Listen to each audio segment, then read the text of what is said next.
My first impression of Camille was when we were roommates in CZ, and I thought she was like a really tough chick and like really like tough.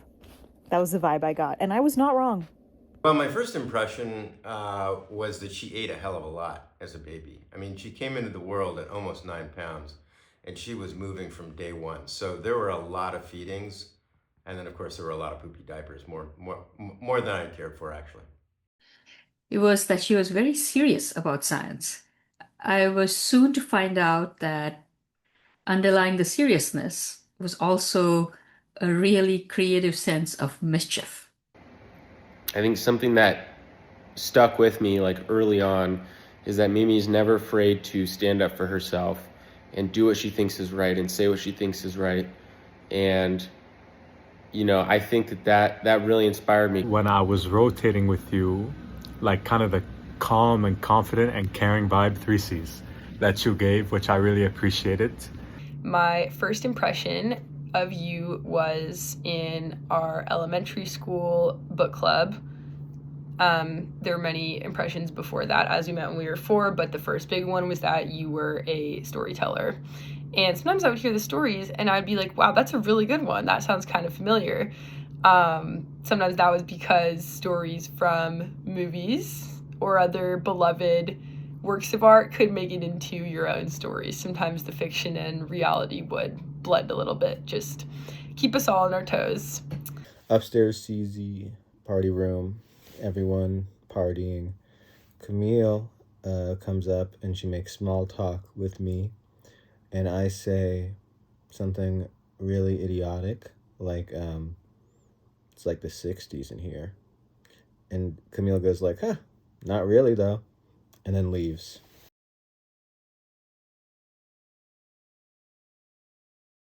Biggest way, Camille, affected you. Camille, she has validated that it's cool to shitpost on Strava. Let's go. That's big.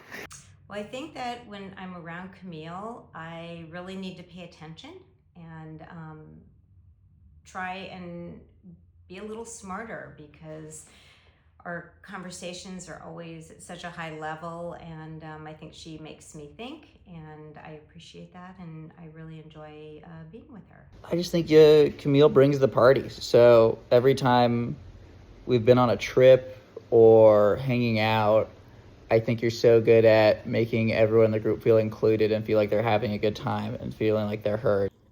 Well, car, house, job. So the entire hierarchy of needs, right? Those have all been, and friend. So those are all been facilitated by Camille. So basically, functioning. And now that I don't live with Camille, it's all falling apart. Oh, it's definitely the new vocabulary. Let's see, what are some examples? Dog mode, deleted, like when you've finished your meal or eaten it very quickly, you've deleted your meal. Serving as like a real life example in the home of like what excellence actually looks like. And I think, we're all pushed, to do the most with ourselves. I think Camille was someone who like every day, no matter what, I would always walk in and see you reading and see you working hard, and like good days, bad days, you just kind of doubled down on what you knew was right.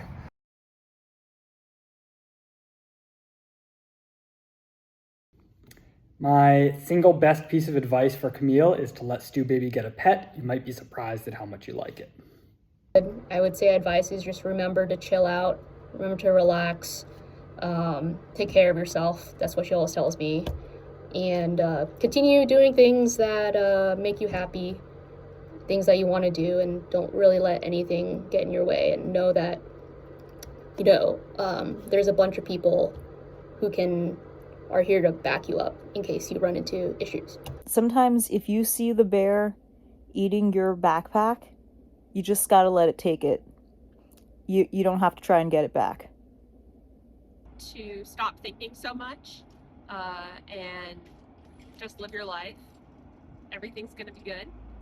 But I guess thinking has gotten you a pretty killer PhD, so maybe that's not the best advice ever. Well, keep up your imagination and creative instincts, and you're going to have fun as you tackle ever harder problems in the future. I think you can only can only give as much grace to others as the grace you're willing to give yourself. So I think this is something that hopefully will be a lifelong piece of advice, that if you find that you're looking at the world harshly, or you find that, I don't know, just like during maybe a more gray time, maybe that's a time to look back and say, oh, how am I viewing myself? Like, how am I talking to myself? And then sometimes starting there and bringing gentleness into that and grace into that, then it can be easier to then like bring that out to your outlook of the world. I would say that's kind of the wrong question. I think Camille should probably be giving all of us advice.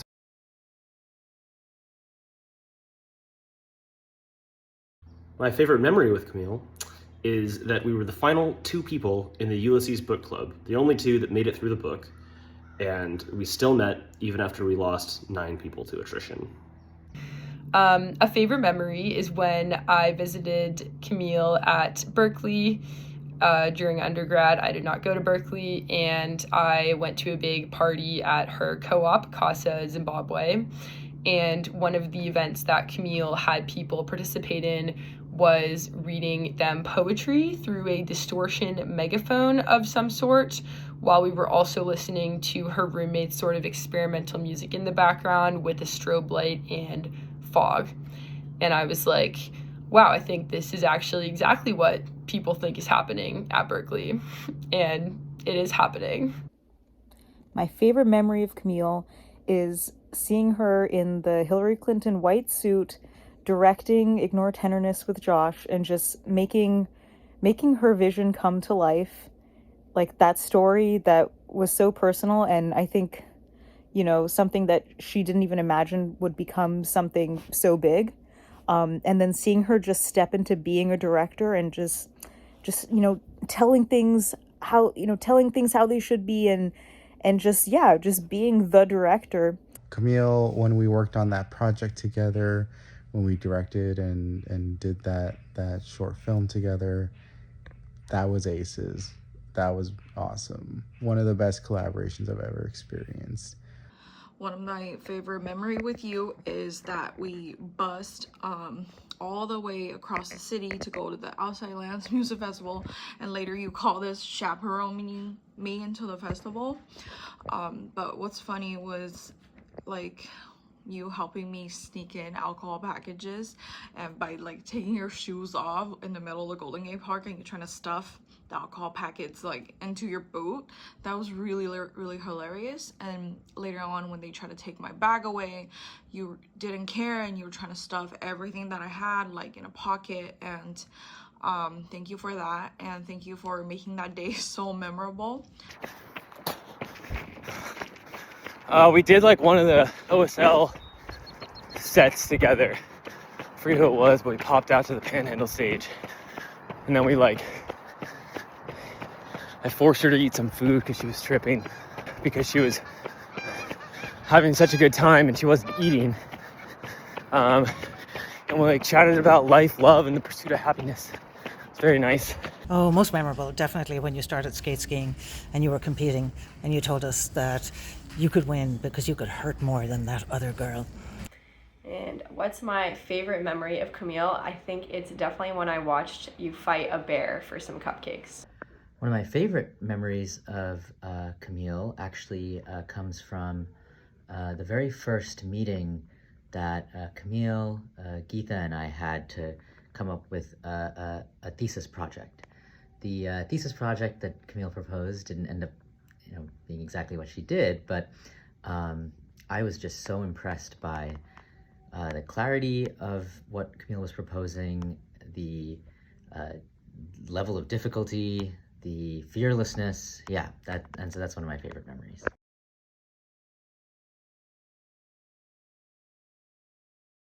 Where do I see Camille 10 years from now?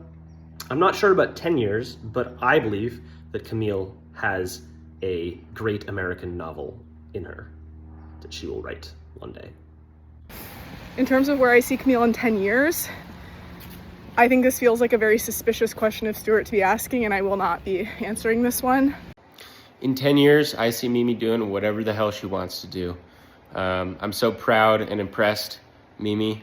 And I truly think that like anything that you choose to do, you're going to be successful at it and it's going to be fine. But if I'm forced to guess, I'm going to say that you're going to be a stay-at-home mommy, soccer mom. You're going to be ultra conservative.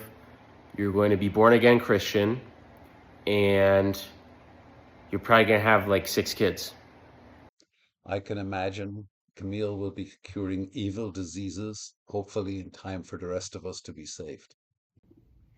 Honestly, I cannot even begin to guess where Camille is going to be in 10 years. She is entirely too unpredictable for that. I'll probably see her in San Francisco, where I'm seeing her now. All right.